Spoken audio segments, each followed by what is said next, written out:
অনুষ্ঠানের একটি দিকের কথা আমি আপনাদের মনোযোগ আকর্ষণ করতে চাই, সেটি হচ্ছে স্বাক্ষর অনুষ্ঠানে আমরা এমনভাবে ব্যবস্থা করব যাতে স্বল্প সময়ের মধ্যে সকলেই, প্রত্যেকটি দলের প্রতিনিধিরা এগুলো স্বাক্ষর করতে পারেন।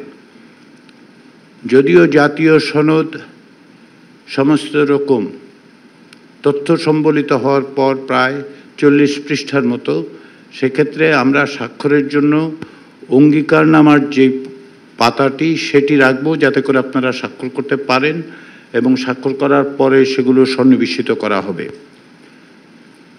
আমরা এটাও লক্ষ্য করেছি গত কাল এবং আজকে কিছুটা বিভ্রান্তি, কিছু তথ্য এদিক সেদিক প্রচারিত হয়েছে। অনেক রাজনৈতিক দলের নেতারা আমাদের সঙ্গে যোগাযোগ করেছেন, অনেক সাংবাদিকরাও যোগাযোগ করেছেন, কিন্তু আমি জাতীয় ঐকমত্য কমিশনের পক্ষ থেকে সুস্পষ্টভাবে বলতে চাই যে আমাদের দিক থেকে প্রস্তুতি সম্পন্ন হচ্ছে। পাশাপাশি আপনাদের দিক থেকে যে সহযোগিতা অব্যাহত আছে তাতে আমরা আশাবাদী যে একটি আনন্দঘন পরিস্থিতির মধ্য দিয়েই আমরা এই জাতীয় সনদ স্বাক্ষরের অনুষ্ঠানটা সম্পন্ন করব। প্রায় 1 বছর ধরে এই প্রক্রিয়ার সূচনা হয়েছে এই অর্থে যে গত বছর সেপ্টেম্বর মাসের পর যে সমস্ত সংস্কার কমিশন তৈরি হয়েছিল তার প্রতিবেদনের ভিত্তিতেই জাতীয় ঐকমত্য কমিশন তার সুপারিশনামাগুলো দিয়েছিল, এবং আপনাদের পক্ষ থেকে মতামতের ভিত্তিতে আমরা 84টি বিষয়ে সিদ্ধান্ত এবং ঐকমত্য তৈরি করতে পেরেছি।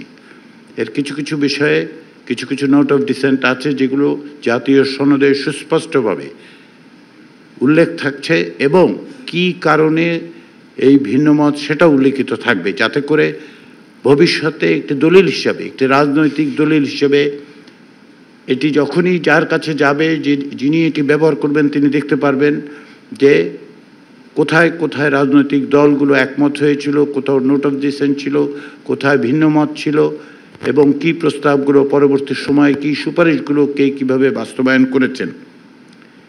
সেদিক থেকে আমরা যে চেষ্টাটা করছি সেটা হচ্ছে যে জাতীয় সনদের কপি শুধু অনুষ্ঠানে নয়, অনুষ্ঠানের পরেও বিভিন্নভাবে যেন প্রত্যেকটি নাগরিকের কাছে সেটা পৌঁছে দেওয়া যায়। আমরা সেই চেষ্টা অব্যাহত রাখব কমিশনের পক্ষ থেকে, এবং আমরা সরকারকে অনুরোধ করব যেন এটি সকলের কাছে পৌঁছে দেওয়ার ব্যবস্থা করেন, এবং এর মধ্য দিয়ে যেন নাগরিকরা সকলেই বুঝতে পারেন যে রাষ্ট্র সংস্কারের ক্ষেত্রে এক অভূতপূর্ব প্রক্রিয়ার মধ্য দিয়ে বাংলাদেশের রাজনৈতিক দলগুলো যে অঙ্গীকারে পৌঁছেছেন সেই অঙ্গীকারের রূপ কি, বাংলাদেশের রাষ্ট্রের ভবিষ্যৎ পথরেখা কি, এবং এগুলো বাস্তবায়নের ক্ষেত্রে কতদূর অগ্রগতি হচ্ছে তারা যেন সবসময় নজর রাখতে পারেন। এই পুরো প্রক্রিয়ার সময় রাজনৈতিক দলগুলোর পক্ষ থেকে, আপনাদের পক্ষ থেকে যে অভাবনীয় সহযোগিতা জাতীয় ঐকমত্য কমিশন পেয়েছে তার জন্যে আমি বারবার আপনাদেরকে আন্তরিক ধন্যবাদ জানাতে চাই। প্রত্যেকে অন্যদের ভিন্ন মতের প্রতি শ্রদ্ধা রেখে যে প্রক্রিয়ার মধ্যে দিয়ে আমরা এখানে উপনীত হয়েছি তা প্রকৃতপক্ষে দক্ষিণ এশিয়ার কখনই ঘটেনি, সম্ভবত পৃথিবীর কোথাওই ঘটেনি। এর মধ্য দিয়ে আপনারা যে রাজনৈতিক সংস্কৃতি পরিবর্তনের ধারা তৈরি করলেন তা অব্যাহত থাকবে এ বিশ্বাস কমিশনের আছে, এবং আমরা সেটাই আশা করি যে আপনারা সেটাকে এগিয়ে নিয়ে যাবেন। সর্বোপরি সেটা হচ্ছে একটি জাতীয় ঐক্য রক্ষা করা।